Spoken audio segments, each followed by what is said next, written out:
Get ready. 5 seconds. Start. Mr. Deputy Chairman, I thank you for the courtesy.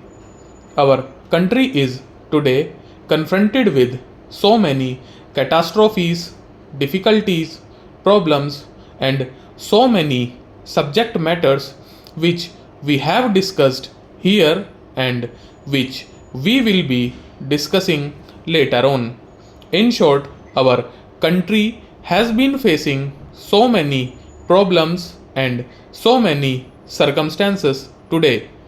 Thanks are due to the President for his historic and illuminating address.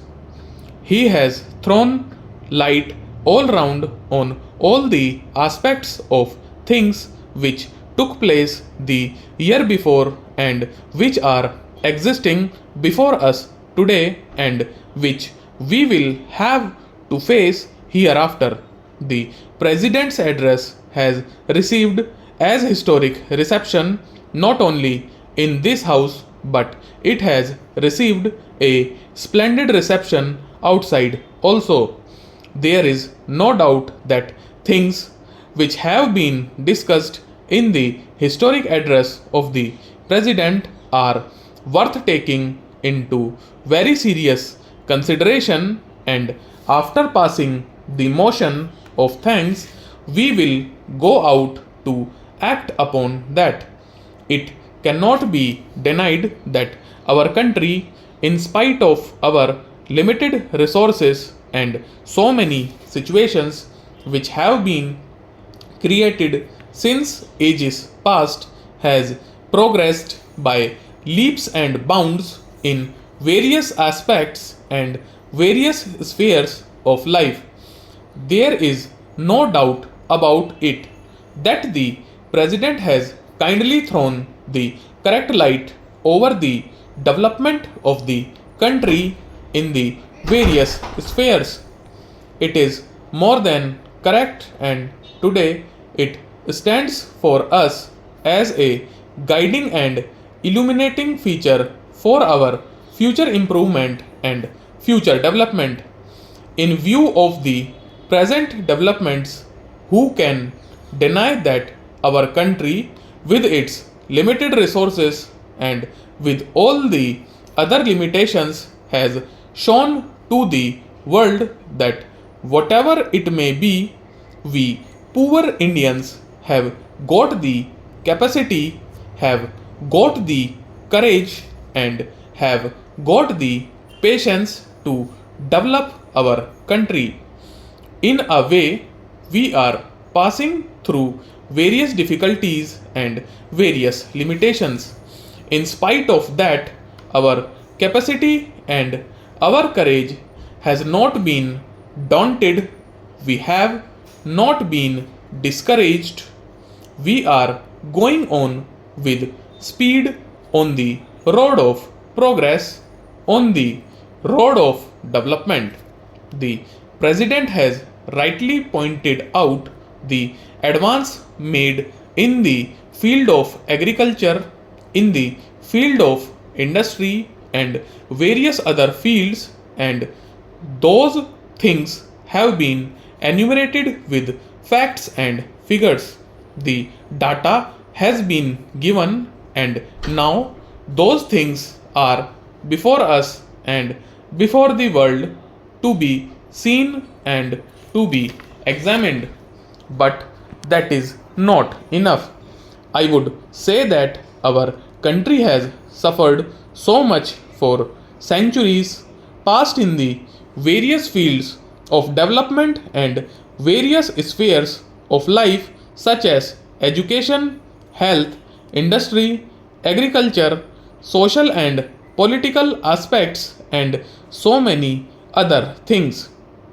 Of course, that requires greater attention, greater energy, and greater effort to develop and develop to that extent till we have at least made up those deficiencies from which we have been suffering for ages past.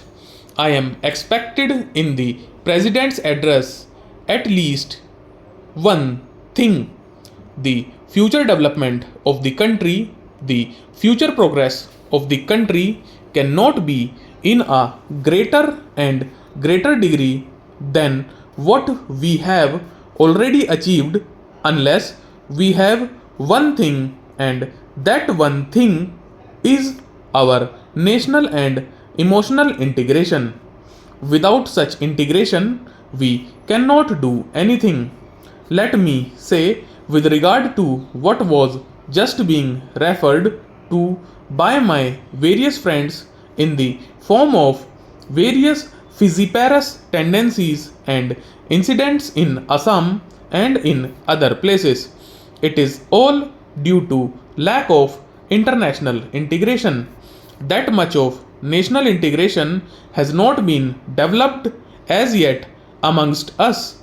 That sort of national and emotional integration which will strengthen our hands, strengthen our spirit, strengthen our soul, strengthen our national stand, so that we may correct ourselves if such circumstances befall. The fault lies with us. Also, the fault lies with our government. The fault lies with our organization that we did not consider it so important. The question of national integration was not considered so serious as it deserved. I still say that all of our efforts will become fruitless unless there is national integration.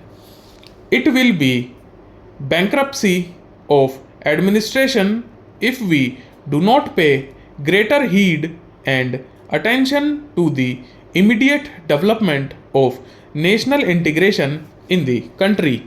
The country is being integrated in all spheres, in all aspects of life, except this one thing which has got its root where our social and political life has got its root. That root is not being seriously taken into consideration, and that source of national integration is not being developed. It was developed some time back in the time of Bapuji. In the time of Mahatma Gandhi, the national integration was started. Later on, it was disintegrated. We were expected to look after that. We were expected to carry on that development which was started during the time of Bapuji. You should put down all sorts of anti-national activities. You should put down all sorts of Fiziparous tendencies and communal background in responsible places. You are to look after the lives of the people of this country. Stop.